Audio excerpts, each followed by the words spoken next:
Bonjour à tous. Dans cette séance, on va faire la correction de cet exercice. C'est l'exercice 5, page 166 de votre manuel scolaire Al-Moufid. Comme vous voyez, il comporte 8 questions auxquelles j'ai répondu par groupe de 2. Prochainement, je mettrai les liens qui vous dirigeront directement vers la correction de chaque question. En attendant, je vous laisse suivre ces corrections.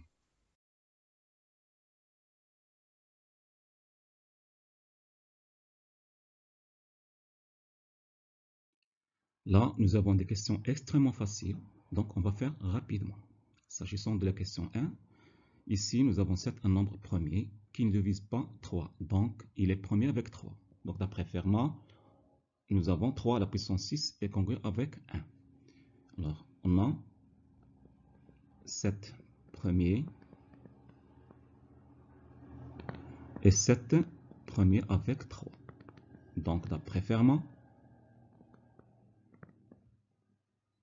petit terme de Fermat, 3 à la puissance 6 est congru avec 1 modulo 7. On élève maintenant à la puissance n, donc 3, 6, n, congru avec 1 à la puissance n, donc ça donne 1, modulo 7. Pour obtenir ce terme-là, on doit multiplier par 3 à la puissance 3 les deux termes ici. Donc 3 à la puissance 6n plus 3 est congru avec 3 à la puissance 3 modulo 7. Le calcul donne 3 à la puissance 3, c'est 27. Le reste de la division euclidienne de 27 par 7, c'est combien? Ça fait 6, modulo 7. Et 6 est vraiment congru avec moins 1. Donc on a 3, 6 à la puissance n plus 3 est congru avec moins 1 modulo 7. Ce qui donne 3 à la puissance 6n plus 3 plus 1 ici est congru avec 0 modulo 7. Comme ça, on a répondu à la première question. Passons à la deuxième. Là, ici, une autre question encore plus facile. Nous avons 10 à la puissance n multiplié par 9n moins 1 est congru. En utilisant la congruence par rapport à 9, donc 10 est congru avec 1. Donc, je remplace ici par 1. 1 à puissance n. 9 est congru avec 0, donc je remplace par 0. 0n moins 1 modulo 9. Donc, le calcul donne à la fin moins 1 modulo 9. Donc, moins 1, c'est congru à combien? À 8. Vous pouvez ajouter ici plus 9, parce que 9 est congru avec 0, ça va donner 8 modulo 9. Et c'est ce qui est demandé. On passe à B. Là, puisque ici j'ai 13, un nombre premier, là et là j'ai un 3, donc je vais penser à Fermat. 13 premier, 13 ne divise pas 3, donc premier avec 3. Donc on peut utiliser Fermat. J'aurai 3 à la puissance 12 est congru avec 1 modulo 13. Là, je ne fais que des recherches.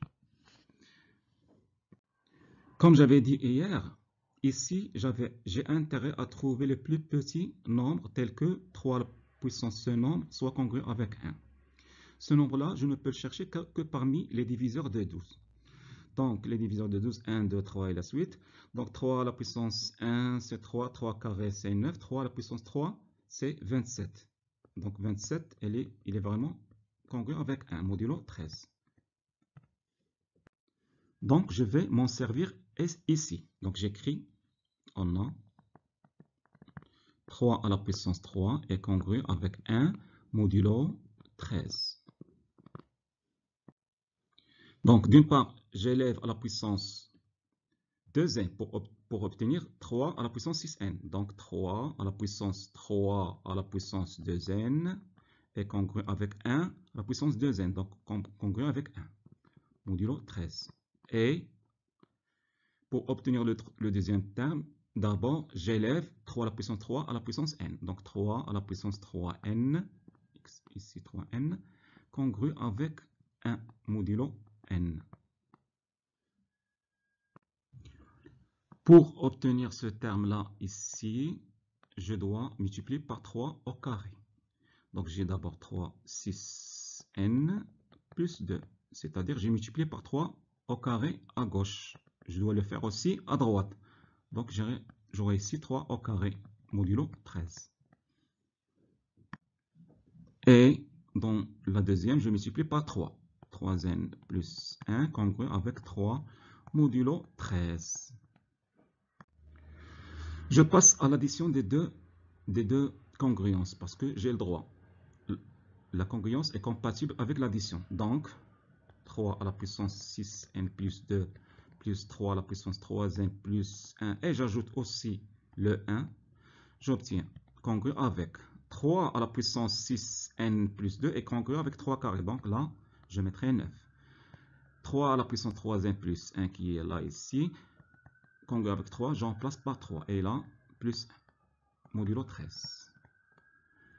Donc, en faisant le calcul, cela me donne 13 à la puissance modulo 13, qui est congru avec 0.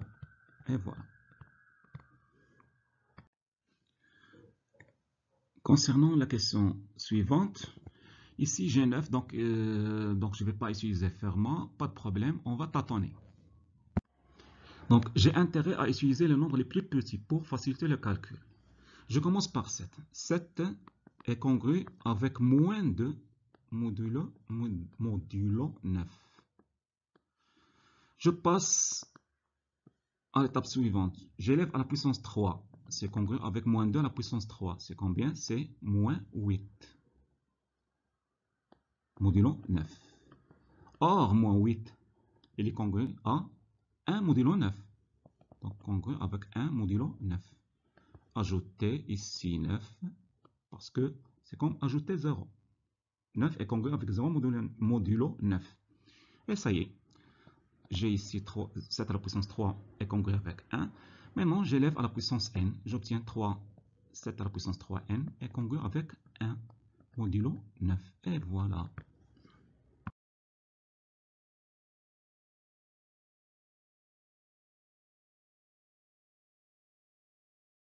Je vais commencer par montrer que quel que soit n appartient à n, nous avons 5n au cube plus n est congru avec 0 modulo 6. Pour cela, nous avons plusieurs méthodes. On peut utiliser la disjonction des cas. Distinguer n congru avec 0, avec 1 jusqu'à 5. Ça marchera, dresser un tableau et ça marchera très très bien. On peut aussi utiliser la récurrence, elle aussi marchera. Mais moi, je préfère utiliser les derniers théorèmes que vous avez vus en classe. Comme ça, c'est mieux. Gauss et Fermat. Or, Fermat exige que le nombre soit premier. 6 n'est pas premier, mais ce n'est pas un problème, puisque on peut le décomposer. 6 est égal à 2 fois 3. Qu'est-ce que je vais faire? Je vais montrer que 5n au cube plus n est congru avec 2 d'une part. Puis montrer qu'il est congru avec 3 d'autre part. Comme ça, 2 va le diviser, 3 va le diviser. 2 et 3 sont premiers entre eux. Donc, leur produit qui est 6 va diviser 5n au cube plus n. Comme ça, vous aurez 5n au cube plus n est congru avec 0 modulo 6. Commençons par montrer que 5n au cube plus n est congru avec 0 modulo 2. On a 2 est premier. Donc, d'après théorème de Fermat,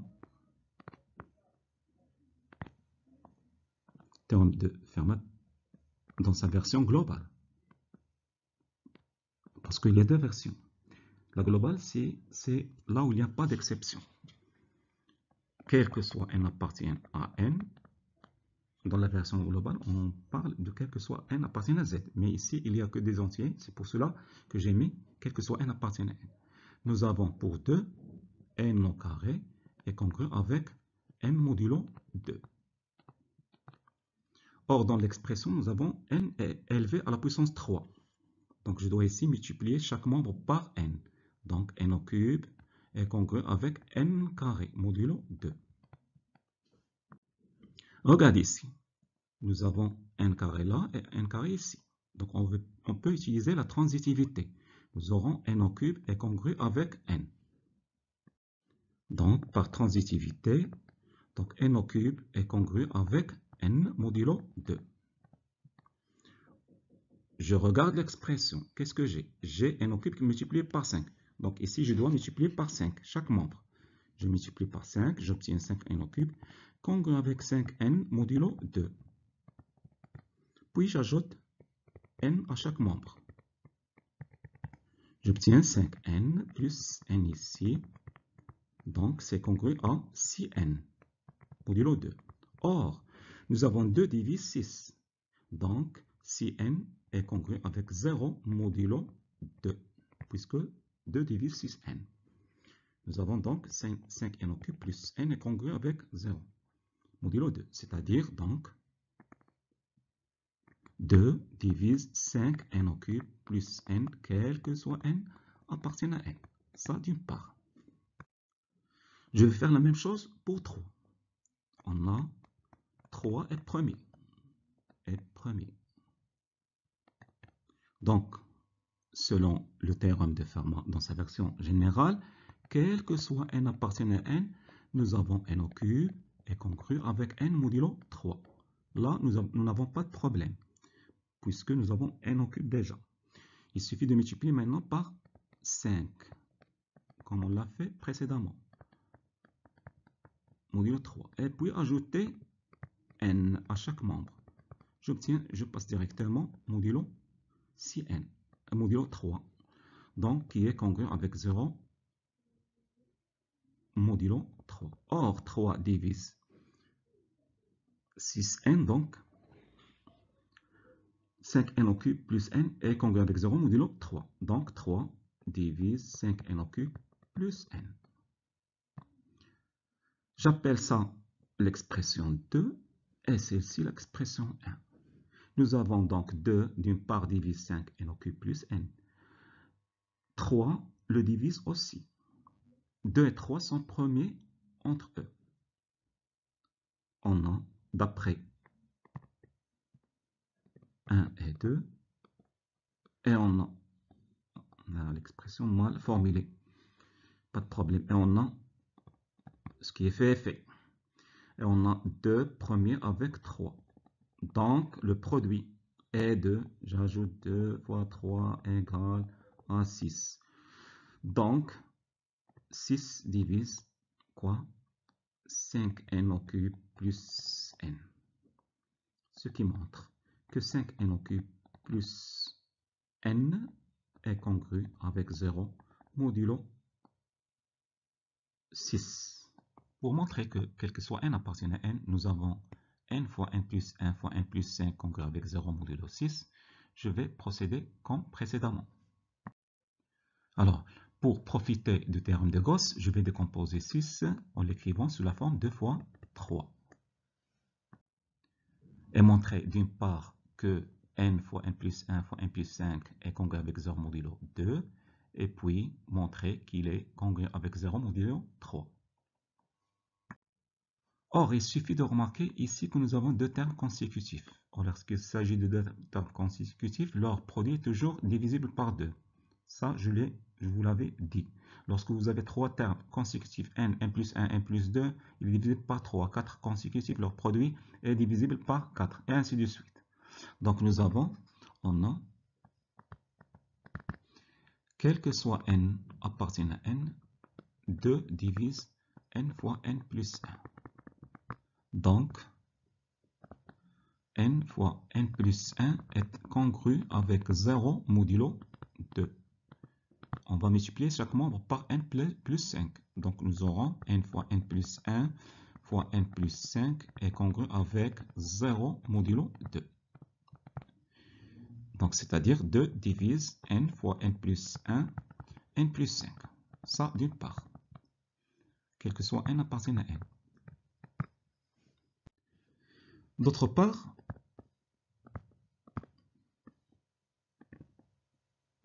on a n fois n plus 1 fois n plus 5 modulo 6 est congru avec n fois n plus 1. n plus, non, c'est pas 6 ici c'est 3. Modulo 3, 5 est congru avec 2 modulo 3. Donc, je vais remplacer 5 par 2 ici.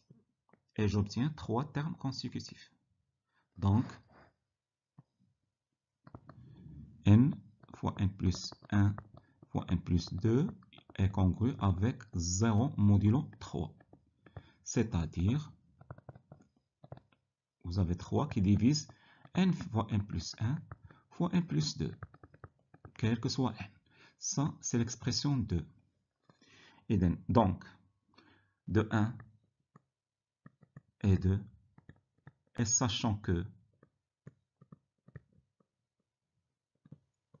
2 est premier avec 3, le corollaire du théorème de Gauss dit que 6 égale à 2 fois 3, donc dit que 6 divise ce nombre, n fois n plus 1, n plus 2, qui montre que n fois n plus 1, n plus 2 est congru avec 0 modulo 6.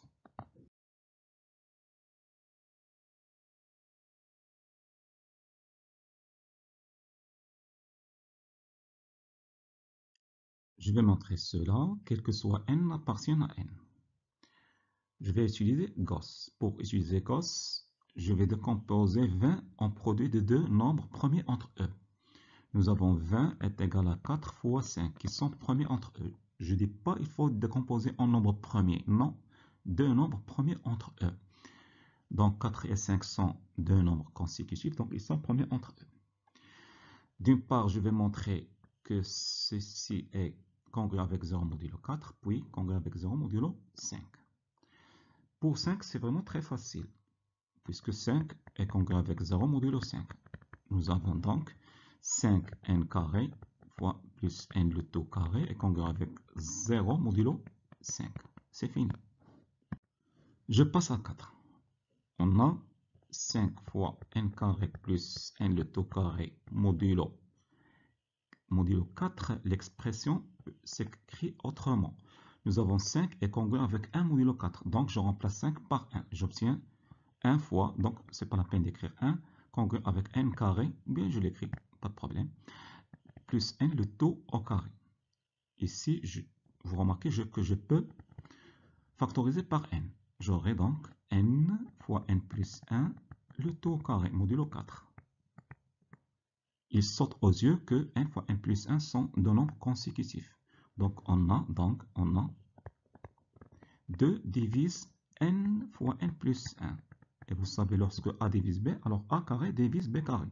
Cela implique que 2 carré divise n fois n plus 1 le tout carré. Pour le démontrer, c'est facile. Donc a divise b, donc b est égal à a fois k. A b carré égale à a carré fois k carré. Ça y est, vous avez a carré divise aussi b carré. Donc ici, nous avons n fois n plus 1 le tout carré est congru à 0 modulo 5. J'efface ici. On a donc 5 fois n carré plus n le tout carré est congru avec 0 modulo. Ah, ici, j'avais écrit 5. Non, ici, nous avons 4. Congru avec 0 modulo 4. Là, c'est l'expression 2. Là, c'est l'expression 1. Donc, de 1 et 2, on a 1 dit que 5 divise 5 n carré plus n au carré. 2 dit que 4 divise le même nombre, n carré plus n le tout carré. Comme on a 5 fois 4 premier entre eux, non, 5 et 4 premier entre eux, et 20 égale à 5 fois 4, alors le corollaire du théorème de Gauss dit que, alors, 20 divise 5 fois n carré plus n le tout au carré. Finalement, nous avons 5 n carré plus n le tout au carré est congrue avec 0 modulo 20. Et voilà. Je vais maintenant montrer ceci, quel que soit n appartient à n. Alors, regardez ce 9. 9, je ne peux pas le décomposer en facteur de deux nombres premiers entre eux. Donc, Gauss ne marchera pas ici. Il n'est non plus premier. Alors, que dois-je faire? Maintenant, je vais penser à l'astuce suivante. Chercher si je trouve un cas, bien sûr, tel que 4 à la puissance k soit congru avec 1 modulo 9. Même chose pour 7. D'accord? Alors, je dois tâtonner puisque 9 n'est pas premier, donc je ne peux pas utiliser Gauss. En tâtonnant, en faisant un calcul 4 à la puissance 1, 4 à la puissance 2, jusqu'à retrouver le nombre voulu. J'ai déjà fait le calcul, j'ai trouvé que on a 4 à la puissance 3 est congru avec 1 modulo 9. Faites le calcul et vous allez trouver ceci. Et j'ai trouvé aussi que 7 à la puissance 3, lui aussi, est congru avec 1 modulo 9. Alors, cela me donne l'idée de distinguer 3 cas. n égale à 3k, n égale à 3k plus 1, n égale à 3k plus 2. Voilà. Faites le calcul, vous allez arriver au résultat. Moi, je vais procéder autrement. J'efface d'abord ceci. Je vais faire une division euclidienne de n, quel que soit n appartient à n, par 3. On a aussi, quel que soit n appartient à n, il existe un unique couple QR appartient à n carré, tel que n égale à 3 fois q plus r, avec le reste r supérieur ou égal à 0, inférieur strictement à 3. C'est-à-dire il n'a que 3 valeurs, soit 0, soit 1, soit 2. D'accord? Je vais maintenant élever 4 et 7 à la puissance n, c'est-à-dire à la puissance tout cela. J'ai déjà 4 à la puissance 3 et 7 à la puissance 3. Donc, je commence par élever par la puissance q. On a 4 à la puissance 3q est congru avec 1 modulo 9. Et même chose pour 7. 7 à la puissance 3q congru avec 1 modulo 9. Maintenant, je multiplie ici chaque côté par 4 à la puissance 3. Ça donne 4 à la puissance 3q congru avec combien? Non. 3q plus r. Donc, congru avec 4 à la puissance r modulo 9. Même chose ici. 7 à la puissance 3q plus r congru avec 7 à la puissance r modulo 9. Voilà. C'est-à-dire 7 à la puissance n congru avec 4r à la puissance r modulo 9 et 7 à la puissance n congru avec 7 à la puissance r modulo 9 qui implique donc que 7 à la puissance n plus voilà, j'ai fait ici une erreur. Ici 4 à la puissance n, 4 à la puissance n. Donc 4 à la puissance n plus 7 à la puissance n est congru avec 4 à la puissance r plus 7 à la puissance r modulo 9. Voilà. Ce résultat est important, très important pour moi. Alors, puisque r ne prend que les valeurs 0, 1 et 2, alors je vais distinguer les 3 cas. Si r égale à 0, alors 4 à la puissance n plus 7 à la puissance n est congru avec 4 à la puissance 0, c'est-à-dire 1. Donc je l'écris quand même. Plus 7 à la puissance 0, mais puisque je n'ai pas de place, je vais faire un abus. Pas de problème, j'écrirai ici donc 1 plus 1, qui est congru avec 2 à la fin, modulo 9. Voilà le résultat, si r égale à 0. Si r égale à 1, même chose. 4 à la puissance n plus 7 à la puissance n est congru avec 4 à la puissance 1 plus 7 à la puissance 1, qui donne 11. Lui-même congru avec 2 modulo 9. Je passe au troisième cas. Si r égale à 3, Donc 4 à la... Non, c'est pas 3, 2. 4 à la puissance n plus 7 à la puissance n est congru avec 4 carrés plus 7 carrés. Faites le calcul. J'attends. Alors, 4 carrés, c'est 16. 7 carrés, c'est 49. J'écris d'abord. 16 plus 49. Je vais exploiter cela pour réfléchir. Donc, ça va donner combien? 65. 65, je l'ai écrit. Alors, qui est le multiple de 9 le plus proche de 65? C'est 63. Donc, le reste va être 2. Donc, le reste 2, donc c'est congruent avec 2 modulo 9.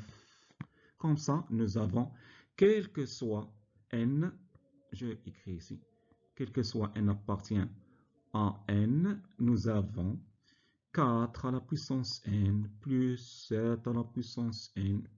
Dans tous les cas, il est congruent avec 2 modulo 9. Et voilà, le résultat est montré, quel que soit n.